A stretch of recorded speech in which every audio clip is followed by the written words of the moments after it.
Olá, o meu nome é Tiago Andrade, eu sou professor de filosofia do Portal e essa parte da aula nós iremos falar sobre a dúvida metódica de Descartes, de René Descartes, um filósofo francês do século XVII. Lembrando que essa aula ela é sobre metafísica. Essa será a terceira parte da aula. A primeira aula eu falei sobre a metafísica, o conceito, a definição. A segunda aula foi a segunda parte dessa aula foi pelo professor Ítalo Rio Tinto. Ele falou sobre a filosofia medieval, sobre as provas da existência de Deus. Essa é a terceira parte da aula 4 e a quarta parte foi sobre a metafísica de Kant. Antes de começar a falar propriamente da aula, é interessante falar um pouco sobre a motivação de Descartes para a gente caracterizar aquilo que ele entende de dúvida hiperbólica ou dúvida metódica. Descartes ele teve um desafio de fazer uma crítica metafísica, pensando que a metafísica ela estava estruturada num solo duvidoso, que as certezas da metafísica não eram certezas indubitáveis, eram certezas totalmente dubitáveis, e com isso não se conseguiria provar que Deus existe, que, há, que a própria alma é imortal, etc. É, a filosofia escolástica ela tinha uma tese central de que a metafísica dela ela conseguiria provar que Deus existe ou as coisas existem a partir dos sentidos, da empiria. Quer dizer que eles iriam no mundo, iriam lançar mão ou iriam ter o método que eles chamavam de método da abstração, que consiste em você ir no mundo e tirar do mundo o conceito. Então, eles tentaram provar ou fazer uma metafísica indo nos sentidos, indo na empiria. Então, Descartes ele dizia que a metafísica assim não funcionava, ela iria dar errado. Então, ele disse que para que a metafísica fosse uma ciência firme, uma coisa sólida, ela teria que estar enraizada em verdades indubitáveis, verdades certeiras. Então, essa dúvida metódica, ela consistiria em chegar em certezas indubitáveis, em que elas não poderiam ser contrariadas. A outra parte que ele também desafiou, ou teve como desafio, foi o ceticismo pirrônico ou neopirrônico da época dele. Esse ceticismo, principalmente na vertente de Pirro, de Hélida, que era um filósofo grego que viveu pelos meados do século IV a.C., ele dizia que não haveria nenhuma prova certa que a realidade existe, que o mundo existe. Então, quer dizer que esse tipo de argumento já contraria, vamos dizer assim, o escolástico metafísico, que dizia que eu vou provar que Deus existe, que o mundo existe indo no mundo. Então, se o cético diz que a gente não pode provar que o mundo externo existe, que as coisas existem, nem eu, então fica complicado. Então, Pio também tinha umas ideias dizendo assim que a vida teria que ser prática.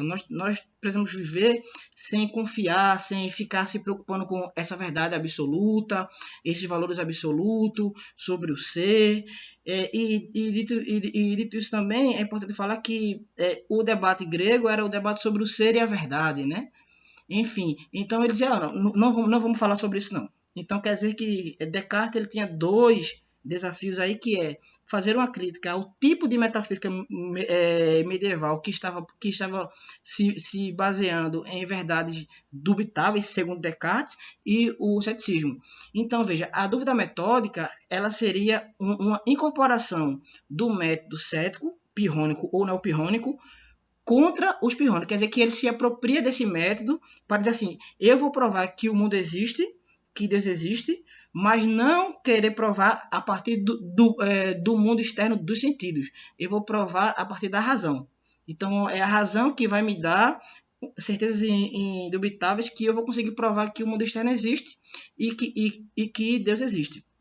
Então, Descartes ele não era um cético. Então, quer dizer que se parece que essa dúvida metódica coloca Descartes como cético. Ele não é cético. Ele só se apropria desse tipo do método cético para fazer uma crítica e provar que o mundo externo existe, que Deus existe e encontrar verdades indubitáveis porque são verdades da razão. E o que consistiria essa dúvida metódica, esse tipo de método? Ela se baseia em suspender o juízo. Então, quer dizer que o cético, com o Pirro, ou dentre outros céticos, eles suspendiam o juízo. Eles, assim, em relação a esse debate do que é a verdade, do que é os valores, eu fico calado. Eu suspendo meu juízo, que eu estou preocupado mais na vida prática. Quer dizer que eles, os céticos, suspendiam o juízo em relação a esse tipo de verdade. Então, Descartes, ele vai dizer assim, então quer dizer que ele vai se apropriar desse método cético, da dúvida hiperbólica, de suspender o juízo, para dizer assim, eu vou suspender o juízo pelo aquilo que a ciência, aquilo que a metafísica fez até agora. Eu não vou falar nada. Quer dizer que eu vou deixar isso de lado, eu vou colocar de lado, para tentar provar para vocês, ou para o mundo, de que eu vou chegar numa verdade indubitável certa. Então, ele vai suspender o juízo, a dúvida metódica consiste em suspender o juízo e dizer assim, olha, tudo aquilo que se produziu agora, eu vou deixar para lá. Por quê? Porque para ele, aquilo que foi produzido, a metafísica e a ciência, foi produzido num solo dubitável, num solo em que uma crítica cética como diz assim, mas tá bom, quer dizer que o mundo externo existe, prove. Quer dizer que o cético tá negando que o mundo externo existe. A Descartes vai se apropriar disso, vai dizer assim, não, eu vou suspender o juízo, a dúvida metódica, hiperbólica, e eu vou chegar numa verdade indubitável e fazer com que a ciência e a metafísica ela seja incorporada em certezas indubitáveis em que ninguém pode duvidar. A primeira etapa dessa dúvida é fazer uma crítica aos sentidos, né? Já que ele fez uma crítica dizendo que a metafísica escolástica ela foi baseada em verdades estranhas e indubitáveis, ele vai dizer o seguinte, olha, eu vou te mostrar como é que eles estão errados. Aí como é que ele faz? Veja, os sentidos, por vezes, me enganam várias vezes e te enganou. Um exemplo mesmo, a gente está no deserto, vamos fazer uma imagem mental, vamos dar um exemplo. Quer dizer que você está no deserto, né? Tá com sede, aí você olha ao longe, aí fala assim, aquilo é uma árvore, aqui tem água. Aí quando você chega lá, não tem água. Quer dizer que os sentidos te enganou. Então esse é um exemplo para eu falar que se o sentido nos enganou desse modo e em outros modos, outras vezes, o que me garante em que os sentidos não vai me enganar? Então, se o sentido ele me enganou e pode me enganar, quer dizer que eu não posso confiar nos sentidos. Então, essa é a primeira etapa para dizer que os sentidos ele não pode ele sempre está nos enganando. Você às vezes diz assim, eu estou apaixonado, quer dizer que a minha namorada me ama. Aí você está certo, que o meu namorado me ama, mas quando você vê na realidade, ele não lhe ama, ele lhe enganou. Aí a cara falou, tá vendo que você não pode confiar nos sentidos? Então quer dizer que os sentidos não nos garantem uma certeza indubitável. Quer dizer que a dúvida metódica é suspender o juízo e tentar encontrar uma certeza indubitável, uma certeza inquestionável. Quer dizer que ele está dizendo que os sentidos eles não nos fornecem certezas indubitáveis. Quer dizer que, ao contrário, os sentidos nos geram muitas incertezas, já que o sentido me enganou uma vez, no caso da miragem, no caso do apaixonado, ele pode nos enganar várias outras vezes. A segunda etapa da dúvida metódica, né? Ou seja, da dúvida hiperbólica, é você fazer né, assim, uma coisa assim, dizer assim, olha, não está funcionando, é do sono ou do sonho. Aí o cara vai dizer, olha, muitas vezes a gente tá dormindo, não é isso? E a gente sonha que eu estou no Pina. Quer dizer que eu sonhei na noite passada que eu estava no Pina, na quarentena, em casa. Aí eu sonhei que eu estava no Pina jogando bola, tomando banho de mar. Mas aí do nada eu acordo. Aí eu, eita, eu não estou no Pina, eu estou no meu quarto. Aí a Descartes falou assim, veja, quer dizer que se o sonho pode nos enganar, quer dizer que a gente não tem uma certeza clara se a gente está se a gente tá dormindo ou acordado. Quer dizer que ele falou, tá vendo que os sentidos, tá vendo que mesmo sendo a segunda etapa, quer dizer que é como se ele estivesse dizendo, ó, tá vendo que mesmo num sono que que a gente pode se enganar, porque os sentidos, ele não pode nos dar uma certeza indubitável.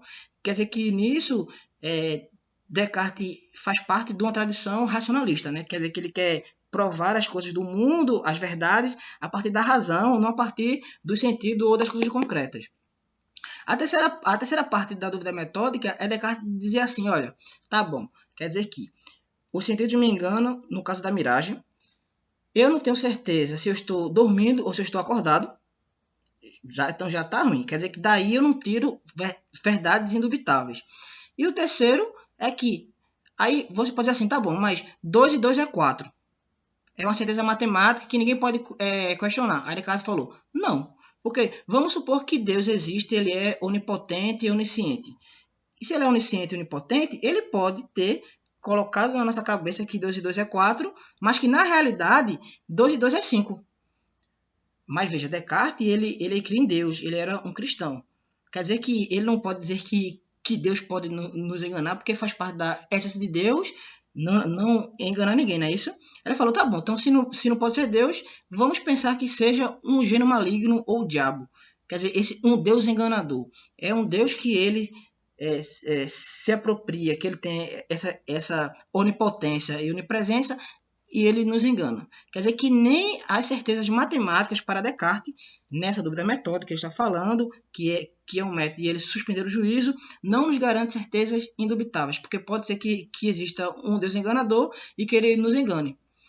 Então, aí Descartes vai tentar fazer o seguinte, tá bom, então, mas qual seria a primeira verdade indubitável? Aí vai dizer, tá bom, quer dizer que o sentido nos engana, no caso da miragem, do sono, que a gente não pode distinguir, e que Deus pode muito bem nos enganar, ou o diabo, ou o gênio maligno. Aí Descartes vai dizer, mas eu me engano sempre, né? Mas tem uma coisa que eu não posso me enganar, é que eu me engano. Quer dizer que se eu posso me enganar, quer dizer, eu tenho uma certeza de que eu não posso me enganar, porque eu sou uma coisa pensante. Então, eu sou uma coisa pensante que ele chamou de res cogitans, que esse ser pensante é um ser que ele se engana, mas ele não pode negar que ele se engana. Quer dizer que ele não pode negar que ele é enganado. Mas como é que ele sabe que ele sempre se engana? Ele sabe porque ele é um ser de pensamento. Ele é um ser pensante. Aí Descartes vai dizer, olha, tá bom, se eu sou um ser pensante que eu sei que eu me engano, mas como é que eu sei que eu me engano, não é isso? Porque eu sou um ser que pensa. Então, se eu sou uma coisa que pensa, quer dizer que eu existo. Quer dizer que se penso, logo existo. Essa é a frase dele. Quer dizer que eu sou um ser que eu sei que eu me engano, porque eu tenho um pensamento. Então, se eu sou uma coisa que eu me engano, quer dizer que eu penso e existo. Logo penso, logo existo. Ou penso, logo sou. Então, ele vai dizer que essa seria, do pensamento, a primeira verdade indubitável que, pela própria razão, nos chega. Eu tenho a certeza. Mas veja, mas aí ele ainda não provou que o mundo externo existe, nem que Deus existe, não é isso? Ele só provou que a gente, que nós somos seres pensantes, seres que duvidam, não é isso? Mas que nós existimos, porque nós pensamos. Aí Descartes vai dizer, Deus existe porque Deus, ele é totalmente onipotente e onipresente. Quer dizer que nos graus de perfeição, um exemplo, se Deus é perfeito, a gente não pode pensar nada perfeito do que Deus. Então, se nós não podemos pensar nada perfeito que Deus, um exemplo, pense assim, pense no maior grau de perfeição do mundo. O que é perfeito para você? Perfeito demais. Aí Descartes vai dizer assim, essa coisa mais perfeita que você imagina é Deus. Porque nada pode ser mais perfeito que Deus, porque Deus, em essência, ele é perfeito. Então, Descartes, com esse argumento aí de graus de ser, como chama, né? Quer dizer que você vai nos graus de perfeição, aí você vai chegar na maior perfeição. Então, a maior perfeição é Deus. Um exemplo, você não pode pensar nada mais bondoso do que Deus, porque a essência de Deus é ser bondoso. Então, tudo o que você pensa que é de bom, deriva de Deus. Aí, Descartes vai dizer o seguinte, que essa derivação de perfeição e de bondade, quer dizer que Deus como a coisa mais bondosa e mais perfeita do mundo, existe. E como é que ele me garante que eu existo? Porque Deus nos coloca na gente, nós nascemos com essa ideia incorporada na gente. Nós nascemos com essa ideia. Então, se Deus ele é o ser mais perfeito do mundo, mais bondoso do mundo, e que ele nos dá a existência, ele nos dá a ideia, aí ele consegue, com esse argumento, dizer que nós não podemos pensar algo maior que Deus, quer dizer que Deus existe. E se Deus existe, ele garante também que as coisas do mundo existam. Porque se Deus existe e ele nos fez, ele nos colocou a ideia, tudo no mundo existe a partir disso. Então, para ficar gravado mais ou menos assim da ideia básica dele, da dúvida hiperbólica, ou dessa dúvida exagerada, dessa dúvida metódica, é dizer o seguinte, ele tentou assim, vamos suspender o juízo, vamos questionar todas as verdades que foram feitas por aqui, até a gente chegar numa verdade totalmente indubitável. E a verdade indubitável que ele chegou, a primeira verdade indubitável, é que nós existimos, porque nós somos pensamento. Então, se nós somos uma coisa que pensa, quer dizer que nós existimos. Com isso, Descartes, ele está tentando dizer o seguinte, de que ele faz uma distinção entre uma coisa pensante, nós que somos pensamento, e a coisa mesma que é do mundo, né? Que ele chama de resistência. Então, resistência é o mundo concreto, material, e a coisa pensante é o pensamento, que somos seres de pensamento. Então, ele faz essa dicotomia para tentar provar aí, né, separando isso, de que nós chegamos em verdades indubitáveis pelo próprio pensamento. Nós não precisamos ir ao mundo concreto e tirar as verdades daí. Ele fez isso porque ele fez assim, então, uma ciência ou uma metafísica boa é uma metafísica que ela não é motivada por essas verdades concretas do mundo. Por quê? Aí lembrando aquilo que falamos, né? Não, se ela for feita em verdade dos sentidos, da realidade concreta, aí o exemplo da miragem, que o sentido nos engana, do sono, que nós não sabemos se estamos acordados ou dormindo, etc. Então ele vai tentar chegar numa verdade indubitável e certeira, sem recorrer ao argumento do mundo externo. Então, para isso, Descartes fez toda essa estrutura. Então, a gente falava, tá bom, professor, mas, enfim, diga assim, o que é a dúvida hiperbólica? Eu digo, a dúvida hiperbólica é você suspender o juízo pelas verdades que as pessoas lhe dizem. Um exemplo, a sua mãe diz que você é Bárbara ou é Marcelo. Como é que essa dúvida metódica ela é feita? Assim, tá, eu vou esquecer que eu tenho mãe, assim, entre aspas, eu vou esquecer que eu me chamo Bárbara ou João ou Tiago, no meu caso. Vou suspender o juízo que eu sou Tiago. Eu vou agora investigar, não é isso, para ter uma certeza indubitável que eu sou o que eu sou. Sem recorrer, vamos dizer assim, aquilo que a mamãe me disse, porque a minha mãe pode estar enganada. A minha mãe pode me enganar. Então, naquela hora seguinte, então, para você fazer uma ciência, você faz o quê? Você suspenderia o juízo, assim, eu não vou acreditar naquilo que eu sou pelo aquilo que a mãe me diz, porque a minha mãe me diz, ela pode estar enganada. Então, ele suspende o juízo, aí eu iria atrás de uma certeza indubitável. Aí, por exemplo, como é que eu chegaria na certeza daquilo que eu sou? Aí você pode, pelo método de introspecção, você pode dizer assim que eu sou um ser criado por Deus, eu sou um ser que eu tenho consciência, eu sou um ser que eu tenho certeza, então eu sei dos meus processos internos, quer dizer que não é porque eu tenho um nome, mas eu sei o que eu sou porque eu sei dos meus estados externos, das minhas paixões. Eu estou dando só um exemplo. Claro que é um exemplo muito ruim, pode ser, mas a questão é o seguinte, que a dúvida hiperbólica, ela serve para a gente suspender o juízo nas verdades em que a gente tomou como verdadeira, mas que para Descartes elas podem ser falhas. Aí nós iremos buscar verdades que são verdades indubitáveis e verdades absolutas. Então essa é a ideia da dúvida metódica de Descartes. Então, qualquer dúvida na monitoria, você pode falar comigo e etc. Se você quiser se aprofundar mais, tem esse livro aqui, As Meditações Metafísicas de Descartes. Nesse livro ele fala muito melhor que eu, ele vai explicar direitinho o que é isso. Então, você pode ler e pesquisar sobre esse livro, você pode procurar artigo na internet, enfim. Então, é uma boa leitura, você vai gostar. Enfim, então, boa aula e até mais.